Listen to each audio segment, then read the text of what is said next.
எத்தை இப்ப நான் என்ன பண்ணணும்? அந்த பேன் எடுத்து அடுப்புல வைடி வாரேன். இந்த அத்தைக்கு என்ன கிறுக்கா பிடிச்சிச்சு? ஃபேன் எடுத்து வைக்க சொல்லுது. சரி வச்சிருவோம். இது சொல்றது செய்யலனா நம்மள கிறுக்குன்னு தான் சொல்லும். இப்பதான் கரெக்டா இருக்கு. அத்தை வாங்க அத்தை, எடுத்து வச்சுட்டேன்.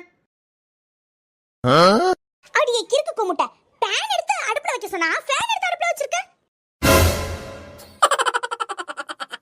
சின்ன பொண்ணு என்ன இவ்வளவு நேரமா போனை பார்த்துட்டு இருக்க? ஏங்க ஆன்லைன்ல 3 சாரி பார்த்தேங்க, வாங்கி தாங்கங்க. போதுமா உனக்கு 3 சாரி? ஏங்க இன்னும் வாங்கி தரீங்களா? இன்னும் 4-5 போடு சின்ன பொண்ணு. ஏங்க சரிங்க. ச்சே சின்ன பொண்ணு, நீ எவ்வளவு கொடுத்து வச்சவ? அடியே உனக்கு எங்கேயோ மச்சம் இருக்குடி. ஏங்க 5 சேலையா போட்டிருக்கேங்க. சரி சரி சின்ன பொண்ணு. ஏங்க 5ம் 25,000 வருதுங்க. சரி சின்ன பொண்ணு, நீ விலைய பார்க்காத. சரிங்க.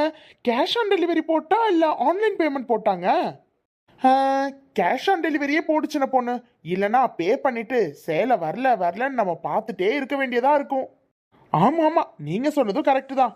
ஏங்க எந்த அட்ரஸ் போட்டோம்? வீட்டு அட்ரஸ் போட்டா இல்ல உங்க ஆபீஸ் அட்ரஸ் போட்டா? உங்க அப்பா வீட்டு அட்ரஸ் போடு. இளிச்சவாய் ஒருத்தவே மாட்டிடக்கூடாதே, அவனை மொட்டை அடிச்சிருவீங்களே. சின்ன பொண்ணு சின்ன பொண்ணு, என்னங்க கொஞ்சம் டவல் எடுத்துட்டு வாமா, எடுத்துட்டு போக மறந்துட்டேன். இந்தாங்க.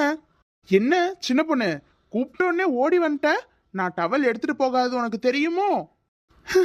போங்க, உங்களுக்கு டவல் எடுத்து கொடுக்க தானே நான் இருக்கேன். சின்ன பொண்ணு அங்கிருந்து டவல் எடுத்துட்டு வாடி, நான் மறந்துட்டேன். ஒரு டவல் கூட உனக்கு உருப்படியா எடுத்துட்டு போக தெரியாதா? சனியனே புடி. உங்க வீட்லயும் இப்படி நடந்ததா கமெண்ட் பாக்ஸ்ல கமெண்ட் பண்ணுங்க.